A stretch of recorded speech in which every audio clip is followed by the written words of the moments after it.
Hello বন্ধুরা, welcome to my channel DSS 2324। এখন কথা বলবো ক্রিশ্চিয়ানো রোনাল্ডোকে নিয়ে।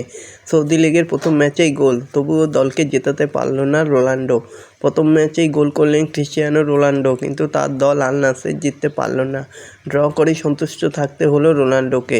তো বন্ধুরা, এরকমই সব ক্রিশ্চিয়ানো রোনাল্ডোর খবর পেতে হলে আমার চ্যানেলটিকে অতি শীঘ্রই লাইক, কমেন্ট, সাবস্ক্রাইব করতে ভুলো না ও বন্ধুদের মধ্যে প্রচুর পরিমাণে শেয়ার করে দাও, যাতে আমার 4000 ঘন্টা ওয়াচ টাইম খুব শীঘ্রই পূর্ণ হয়ে যায়। তো বন্ধুরা, ক্রিশ্চিয়ানো রোনাল্ডো সৌদি লিগে আবার প্রথম ম্যাচেই গোল করলো, কিন্তু কি করা যায়, দলকে তবুও জেতাতে পারলো না।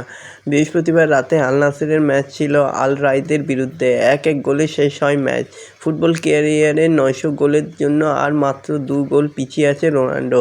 তিনি 34 মিনিটে গোল করে দলকে এগিয়ে দিয়েছিল। সাদিও মানের ক্রস থেকে আসা বলে হেড করে রোনাল্ডো, জালে জড়িয়ে যায় বল। আল রাইদের 22 বছরের তরুণ গোলরক্ষক মিশারিস ইউনুর প্রথম ম্যাচেই খেলতে নেমেছিলেন। তিনি দাঁড়িয়ে দাঁড়িয়ে দেখলেন রোনাল্ডোর গোল।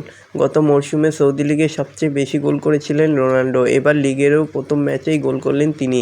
সৌদি লিগে এটি রোনাল্ডোর 50তম গোল। প্রথম অর্ধে এগিয়ে ছিল তার দল, কিন্তু শেষ পর্যন্ত ম্যাচ জেতা হলো না। দ্বিতীয়ার্ধে খেলা শুরু হওয়ার 4 মিনিটের মধ্যেই পেনাল্টি পেয়ে যায় রাইত। অধিনায়ক ফুজিওর পেনাল্টি থেকে গোল শোধ করে দেন। তো বন্ধুরা, এরকমই সব খেলার খবর প্রতিদিন জানতে হলে আমার চ্যানেলটিকে অতি শীঘ্রই লাইক, কমেন্ট, সাবস্ক্রাইব করতে ভুলো না ও বন্ধুদের মধ্যে প্রচুর পরিমাণে শেয়ার করে দাও, যাতে আমার 4000 ঘন্টা ওয়াচ টাইম খুব শীঘ্রই পূর্ণ হয়ে যায়। ধন্যবাদ সবাইকে।